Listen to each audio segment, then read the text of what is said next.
thought as a little treat I'd give you another little pre-intro like I did last week. Not really much to say except for the fact, are you ready to hear finally Charlie's top 5 and my top 4?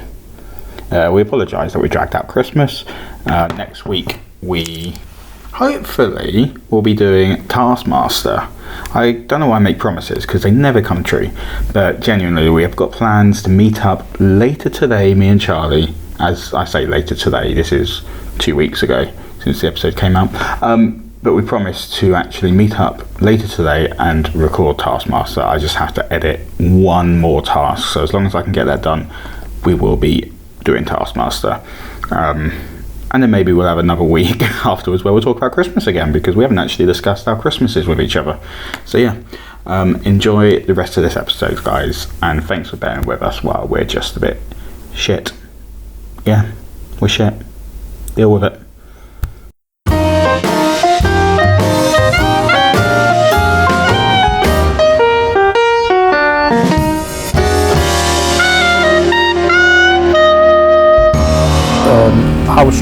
I struggled with this, like picking top 5 Christmas films. There was a couple that I thought were quite obvious that I picked, but yeah, I mean this one was a bit like I was struggling to think of one, so yeah. But I picked The Holiday. Okay, I only watched that for the first time-ish on Christmas Eve. Oh really? Yeah. It's actually quite a good Christmas film. Lauren's favourite Christmas film. Every Christmas she'll watch it. Well, it's why it's surprising that I've never seen it before. Yeah. Well, I was going to kind of just put one kind of rom-com in it, and it was toss up between that and Love Actually. Yeah, so, of course it was. But yeah, no, I like Jack Black. I think quite fine. He's a bit of a funny actor. Jude Law.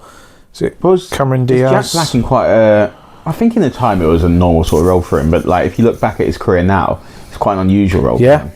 Well, yeah, you think of him like School of Rock and I think what else? Tenacious D, the film, and Jumanji and things he's been in. But it's not like I wouldn't have ever put him in a rom-com. I mean, I don't know if that's probably the only rom-com he's ever done. Oh, he did. Remember Shallow Hal? Yeah, the most. If you watch it back now, probably the most. Yeah, you wouldn't get away with it, would you? No, definitely not. Most problematic film of all time now. Yeah, but no, yeah, it's a feel like you said about what's it, the Nativity. It's like a feel-good kind of romantic comedy that I suppose Christmas is associated with. So, although I did hate Jude Law to begin with, I thought he was sleeping with many women. Oh really? Yeah. And I was like, why are they all these women calling him? All these 2 women. And it turned out actually, sob story that. Yeah. It is quite well. Yeah, he played that well, didn't he? Oh, I'm a widow to sleep with me. Yeah.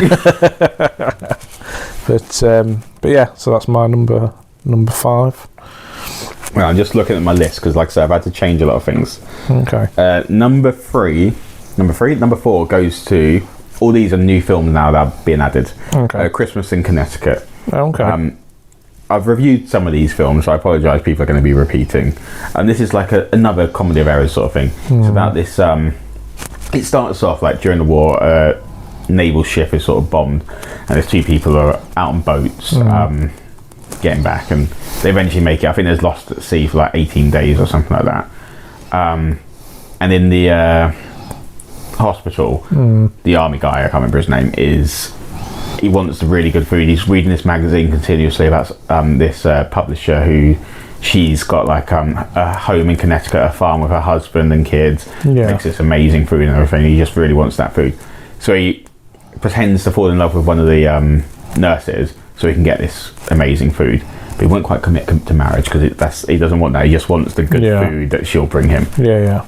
But she wants him to commit to marriage, so she decides to write to the publisher of the magazine to say, can he, like this ex-army vet, can he come and have Christmas with the woman who does this magazine? Yeah. The publisher of the magazine is like, yeah, absolutely. It doesn't know that this woman is actually just a woman who lives in an apartment, no family, and does not cook.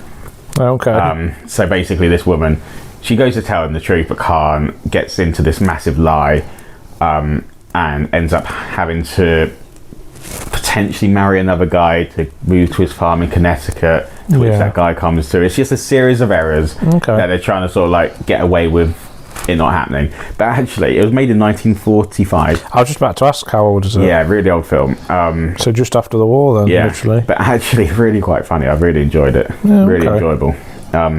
There's this. Is it black and white? Yeah, black and white. Hungarian actor in it who's really funny. He's the actual chef that gives her the recipe ideas. Yeah, okay. And he goes to the farm in Connecticut to cook Christmas dinner. But he's great in it, and yeah, it's just a really good film. Yeah. Oh, very good. Very good. Yeah, I recommend it. Okay. So my number 4 is... Well, I'm in a toss-up between 2, but I'm going to go with it. So I put the Harry Potter films. Oh, yeah. I mean... All got a scene at Christmas? Yeah, they all came... Well, the beginning ones. I associate a lot of them with Christmas, but I think that's more because they were released at Christmas, or they tend to be released at Christmas, but... They were always released at my birthday. How were they? I always used to go see them for my birthday, until the more recent ones. See, I just remember going to see them around Christmas, but Well, there is around Christmas. There is a lot of, like say, the first couple of ones, they have a lot of Christmas in them, if that makes sense. Yeah. I mean, like Hogwarts and things. I don't know why I always associate it with I feel like you Christmas and stuff. The first one, I'd accept it. There's a thing I saw, I kept seeing it on Facebook, and it's like, basically, I think it's the first Harry Potter film, if you start watching it at, I don't know, it's like 10:45 on Christmas Eve. At midnight, it's like, Merry Christmas, Harry. Yeah, basically. Yeah. Because they stay at Hogwarts, don't they? Yeah, for the first Christmas.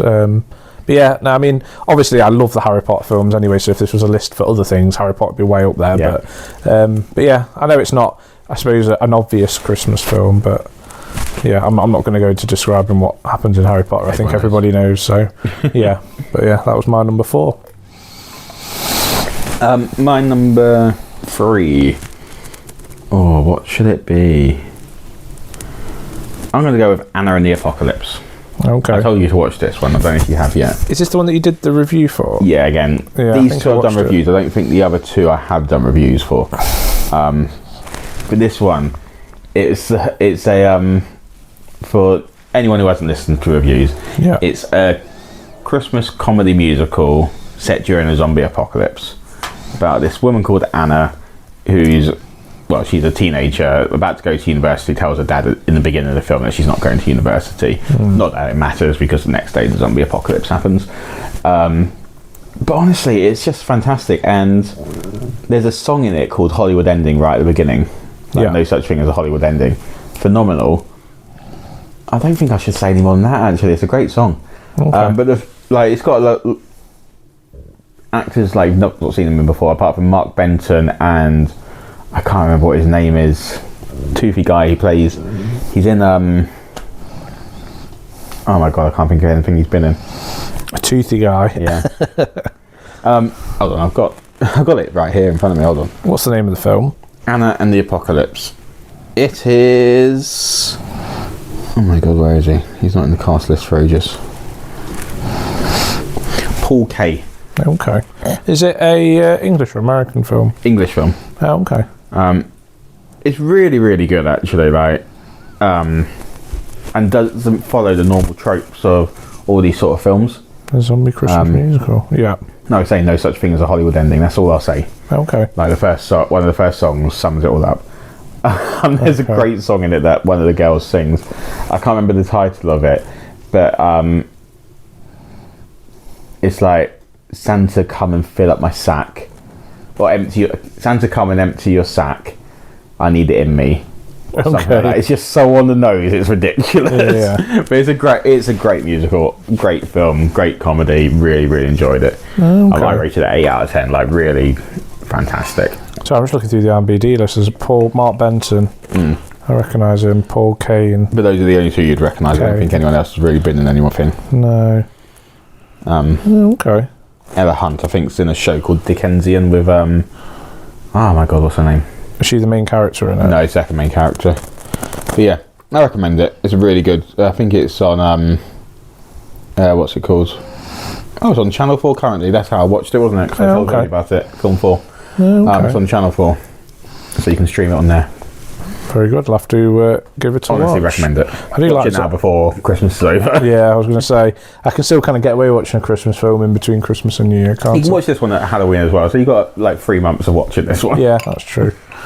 Okay, so that was your number three. I'm kind of just doing it off the top. So then I'm going to go with Elf. Have you put that? Originally, yeah. Oh, okay. I assume you know what Elf's about. Everyone knows what Elf's about. Will Ferrell, who is like one of my favourite comedy actors of all time, I'd probably say. But yeah, I mean, that film's 2001 or 2, I think. Yeah, it's old. Like, not old. But it was 2 years old. Oh, geez, yeah, that does feel old. Like, that is a long time ago, but it doesn't, like, I don't know. You watch it and you could think Will Ferrell could have filmed this a few years ago, kind of thing. Like, he's somebody that doesn't seem to change. He doesn't seem to age. Yeah. He's a bit grayer now, but yeah, slapstick comedy. It's great, inspired by a lot of like old school American like stop motion films at the beginning. Yeah. Yeah, it's a great film, and I don't know if I've recommended this to you. I've definitely told you about the show, Movies That Made Us. Oh yeah. They do an episode on Elf, and it's great. Oh, okay. A lot of behind the scenes information that you didn't know, and how it sort of came to be. Okay. Yeah, no, I really like it. It's got a few. Is it James Caan? No. Yeah, James Caan, is it? C-A-N? Yeah, is he the one that plays the dad? His actual dad. Yeah. But yeah. Great film. Biggest thing. So with that, it leads me to a question now. And I was talking to Lauren about this. Like, I wonder if there'd be a way to sort of. A lot of films just ignore it. In Elf, like the dad doesn't believe in Santa or anything. Yeah. Who does he think is giving the presents? Oh, I don't know. They just there's a lot of films in which the parents don't believe in Santa anymore, but Santa's real in that universe. Yeah, but then where the present? Yeah, I see what you mean. Yeah, it's not like they're putting out the present, so they know he's not real, kind of thing. It's like Polar Express, which is another great film. Yeah, it's probably an honourable mention for me. In it, like it's all about keeping like the belief in Santa alive and everything. Yeah. Like this kid starts to not believe in Santa, and he goes off to the North Pole on the Polar Express to see Santa, and he's finally got that belief again. And there's this little bell that he's given, and he can't. When he doesn't believe in Santa, he can't hear it, but then he starts to hear it when he believes in Santa again. Yeah, and he goes throughout the years. All my mum, dad, sister, all couldn't hear the bell, but I just always could hear it. Yeah, it's like, but who do they think's giving the presents eventually? That's a good thought, actually. Yeah, good thought. Right, so number 2. I'm going to go for, I'll put this up now, A Christmas Story. I've always heard of this film in America. Oh, sorry, just to interrupt. Help yourself to any miniature heroes. I keep on looking at them. Yeah, help yourself. That's 2 lots of miniature heroes in there. Oh, really? 2 boxes. We've obviously eaten a few. Oh, it's heavy, child. But yeah, we crammed 2 boxes in, so yeah. Nothing says Christmas. Help yourself. You throw me a dairy milk one, please. Oh, a dairy milk. Caramel, normal. Sorry about the interruption there. There was an Amazon delivery because we seem to get Amazon delivery parcels every day. So, sorry, continue, Mike. So yeah, Christmas Story. Yeah. I always hear Americans go on about this one, but I've never really heard of it myself. Yeah. It's about this guy, Ralphie, who all he wants is a red something BB gun for his for Christmas, and he asked his mum, and she said no, shoot your eye out. So he writes a letter for an assignment in school about how he wants it, and he gets a note from his teacher saying you'll shoot your eye out. He's like, damn, my mum got to her too. Yeah. And he goes to visit Santa, and Santa says you shoot your eye out. So, everyone got to him. But it's just a series of like tiny little stories throughout Christmas, and it's just charming, loving, like whimsical, brilliant, like just completely normal, like this family, like dad down in the cellar getting angry about a boiler not working, just literally little stories. And in the end, spoiler alert, he does get the BB gun bite from his dad, the only person he didn't ask, but his dad obviously realised he wanted it, because he's like, I had one as a kid, he would love it. So Ralphie goes outside to fire it, and it basically ricochets and hits his glasses, so he almost shot his eye. So he had to make up an excuse about an icicle falling down from the sky and hitting his glasses and breaking them. But it's honestly an absolutely fantastic Christmas film. Really.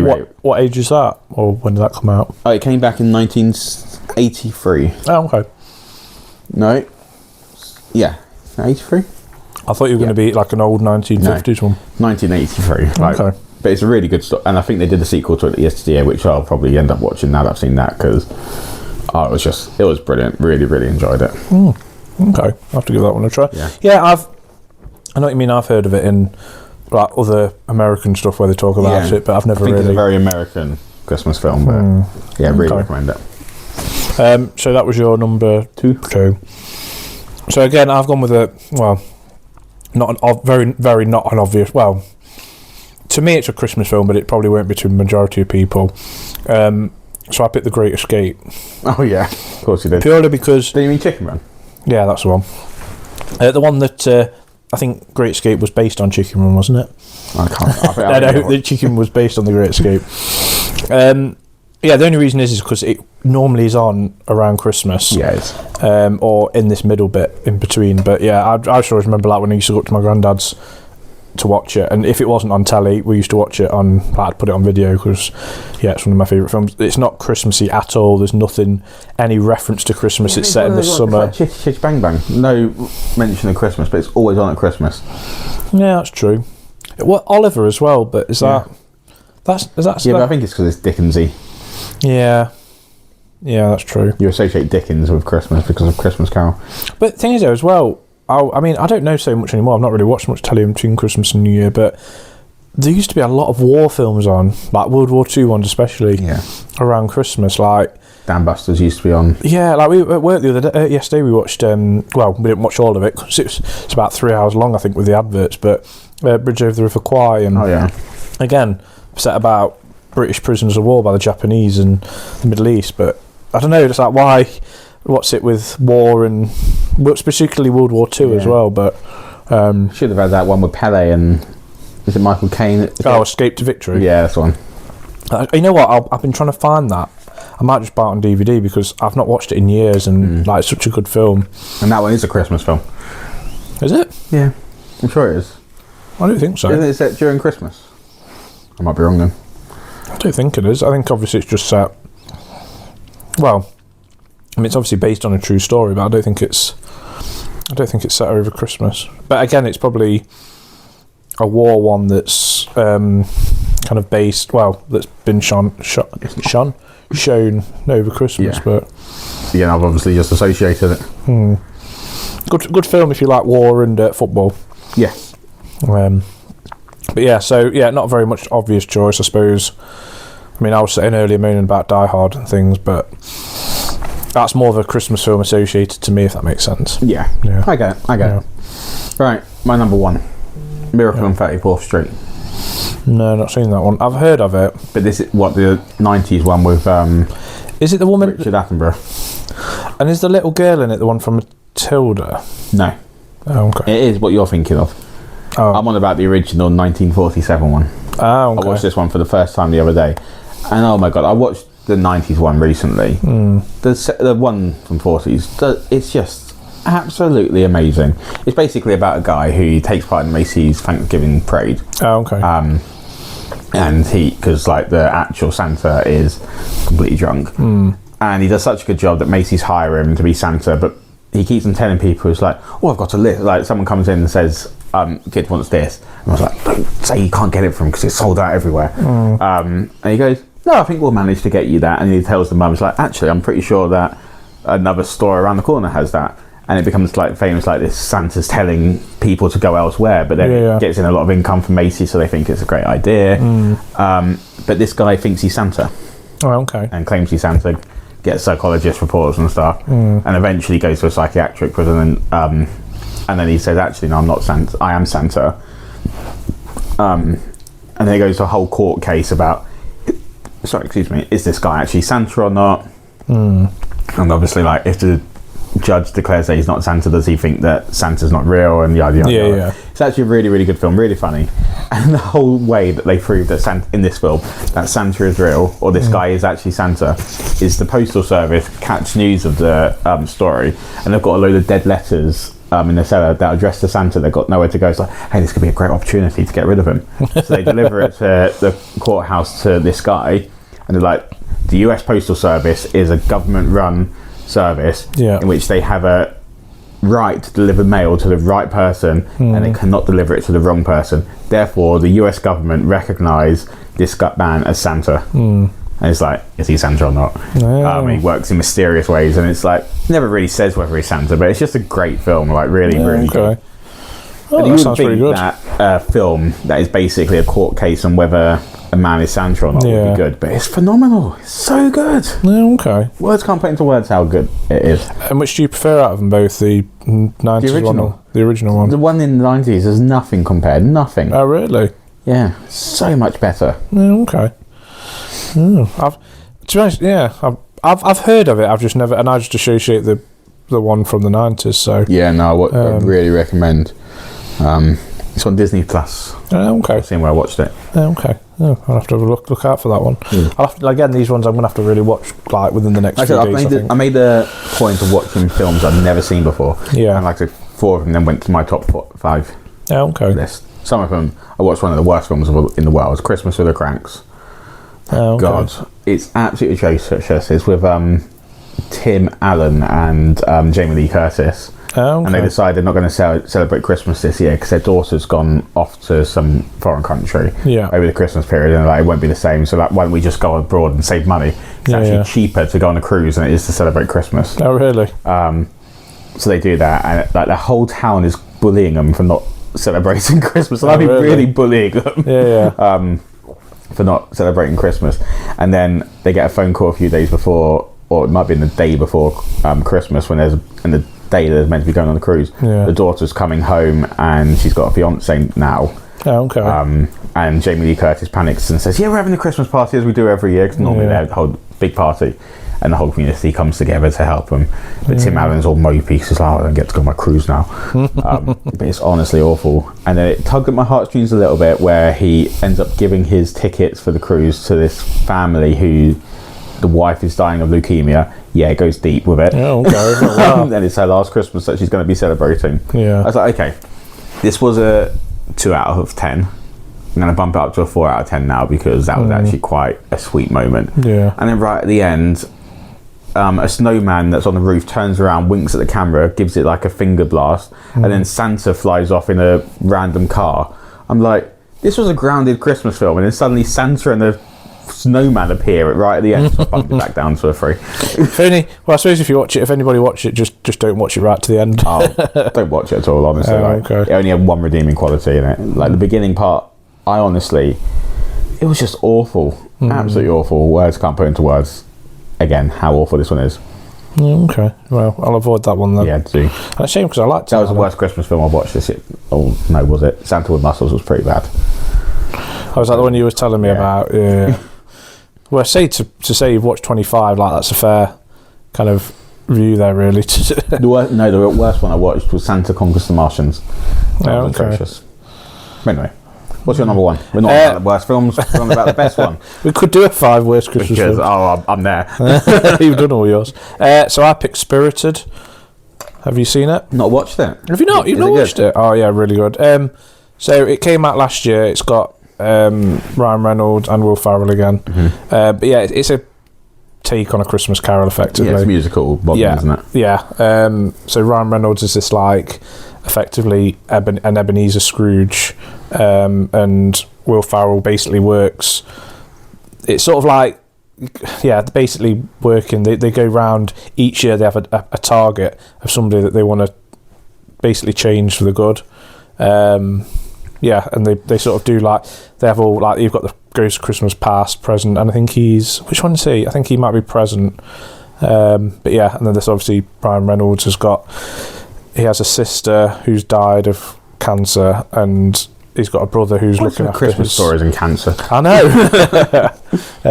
He's got a brother who's looking after this daughter. But Ryan Reynolds' job is to basically create false news. No, not false news. Basically, to dig up dirt on other people. Okay. And then he's got this woman that works for him who's like, she's like torn between.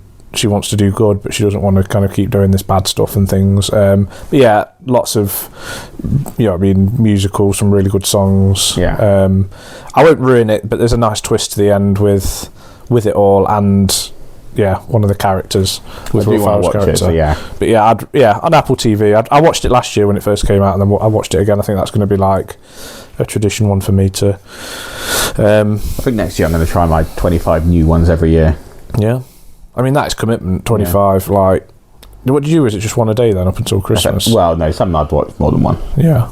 So basically, I've got long bus travels. Okay. So yeah. Oh, fair enough. I watch them on the bus. But if it's really bad, to watch them in like 1.5 speed. Oh, do you? Yeah. If it's like really bad, the Christmas and Cranks, I couldn't get that one overdone quick enough. Oh, really? So I'll start it, so I'll finish it. Yeah. That's basically the rule I had. Yeah. Okay.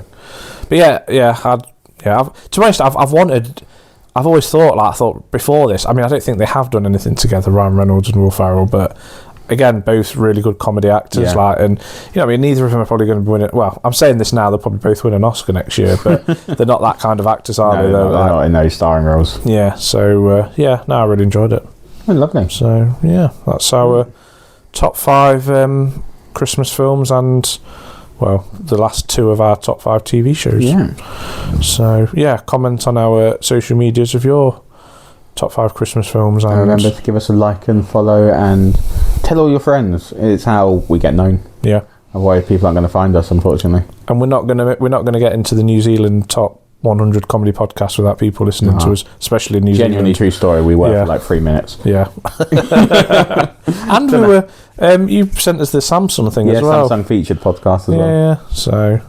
Yeah. Obviously, we're not doing it for the views. Obviously, the views. Oh, I'd love to retire off this though. Yeah, that also would be nice. Come on, guys. Tell everyone. Get everyone listening to us. Get us some money revenue. Yeah. And then we can retire, and this will be our life. We'll live out our days just recording podcasts. And we could, we could put a lot then more. Then we could put more content out. Yeah, have special guests. Get a little studio going. Oh, look at what's his name? You've done it with us, Jay's Pub Quiz.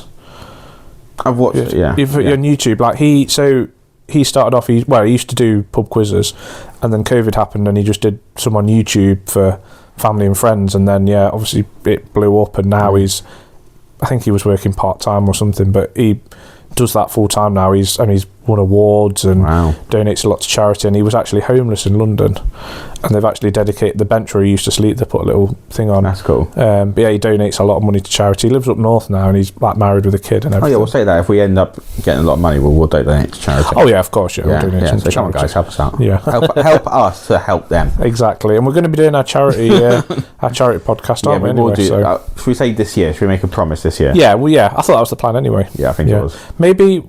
Well, we'll definitely do it this year. Maybe we won't put an actual. Maybe summer. No, let's not say anything. Oh, okay, yeah, all right. Pretend you didn't hear that. We'll do it. We've been a bit useless. Yeah. And we do apologise. It's taken so long to get this Christmas episode out. We've had a few emergencies and illnesses and all sorts of things. It's always a busy time around Christmas, isn't it? And I think just with our podcast, don't expect. We'll try and release content weekly, but if it doesn't happen, we'll be back at some point. Yeah, we'll always come back, don't we? Unless we say we're not coming back, we'll be back. Yeah. Right. All right. Well, thank you very much for listening. It's a bit of a slightly extended episode, this episode, but it's Christmas special, so they're always extended. About 50 minutes now. That's fine. So But thanks for listening, and we will see you as always next week or at some point in the future, because it probably won't be next week. Well, hopefully we'll aim to be, but Bye. Obviously, ignore what Charlie said there. It's me again recording my podcast talk. I don't know what to call this really.